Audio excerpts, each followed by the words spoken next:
She always had sunglasses. She just loved being outside in the evenings with Dennis, feeding the calves. Wasn't a girly girl, but still loved her nails being painted up at home.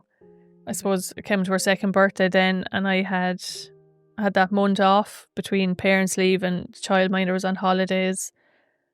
And then it was her first week back. It was sunny weather like this, and like that, like every other garden, there was a paddling pool, and she was playing on the Monday in it, and they were away on the Tuesday. And then on the Wednesday, I dropped her back up and she toddled on in, and I went on to work. And 10:24, then Karen, one of the other girls, her kids are minded up there, rang really calmly. I thought she was ringing. I was in the middle of grooming a big Newfoundland to say she wouldn't normally ring, and she just said, Hannah's gone to hospital in an ambulance, you need to go to Portlaoise. And I suppose she had mentioned the paddling pool, and I just thought she'd banged her head, or I don't know what.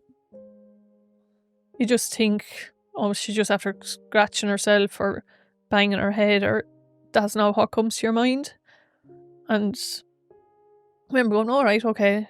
And then I rang her back, and she was so calm, because she's just not responsive. She's gone in the ambulance. And I think she pulled over a little tractor to stand up on to try get in. But she still took off her shoes and her socks. So she knew what she was, in one way she knew what she was doing.